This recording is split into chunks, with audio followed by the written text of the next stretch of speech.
Operation জ্যাকপটটা যে কোনো সরকারের আমলে যে কোনো সময় আসতে পারবে, এই জন্য এটা কিন্তু কোনো পলিটিক্যাল মুভি না, এটা মুক্তিযোদ্ধার মুভি। বাংলাদেশ স্বাধীন করেছে মুক্তিযোদ্ধারা, সেটা নিয়ে কিন্তু ছবি। এটা not Awami League, not BNP, not অন্য দল। এটাকে যেই পর্যন্ত একটা ভালো জায়গায় না যাবে, বাংলাদেশের অর্থনীতি তো দূষণ। কারণ আমাদের দেশে জানেন যে 84% রেমিটেন্স আসে হচ্ছে আরএমজি থেকে। বাকি 14% রেমিটেন্স আসে হচ্ছে আমাদের শ্রমিক ভাই বোনরা যারা বিদেশ থেকে পাঠান, যাদেরকে আমরা রেমিটেন্স যোদ্ধা করি। আর বাকি 2% সারা বাংলাদেশের এক্সপোর্ট থেকে আসে। মানে এত বড় দেশ, 2% অনলি ফর বাংলাদেশের মানে এক্সপোর্ট থেকে আসে, মানে রেমিটেন্স আসে। সেই আরএমজি যদি বন্ধ হয়, মানে 84% রেমিটেন্স, এটা যদি বন্ধ হয়ে যায়, দেশের অবস্থা কোথায় যেয়ে দাঁড়াবে সবাই আমরা জানি।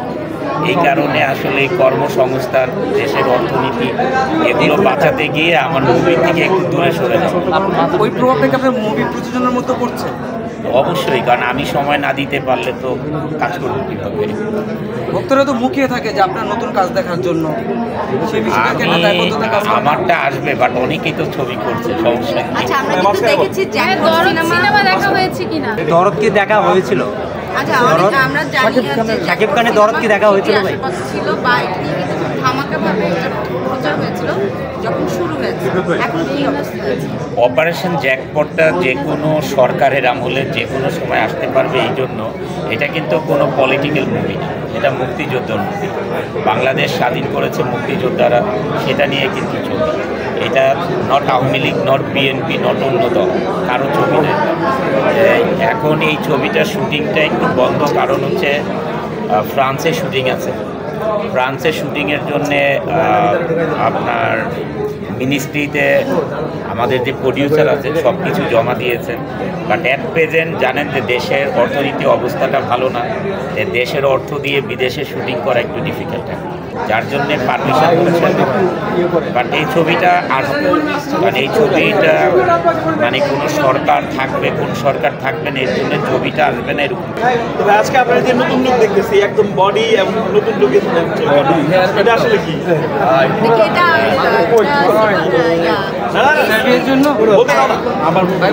না, এটা সেভের একটা প্রোডাক্ট, এটার জন্য না। মানে লুকটা তো আসলে সবসময় একরকম রাখলে কেমন লাগে।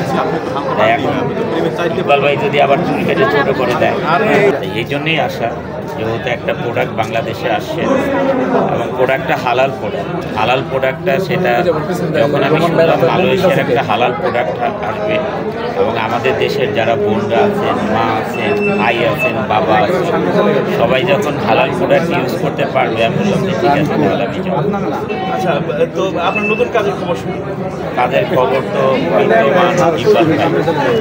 আসলে আমার কয়েকটা কাজ আমি সময় দিতে পারছি না, কারণ হচ্ছে আপনারা সবাই জানেন যে গার্মেন্টস ইন্ডাস্ট্রি বাংলাদেশের অর্থনীতির চাকা যেটা দিয়ে ঘুরে, সেটাই মানে আনরেস্ট হয়ে আছে।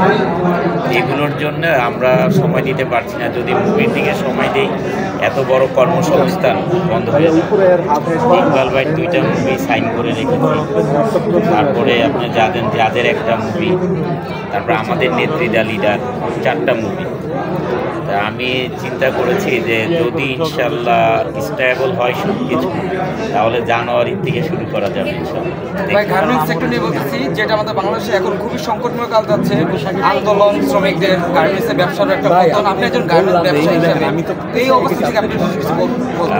আপনি জানেন যে আমাদের এজিআই গ্রুপ ইস্টাবলিশ 1996, 28 বছরের কোম্পানি, এবং আমিও বিজনেস শুরু করেছি ফ্যামিলি বিজনেসে 2001।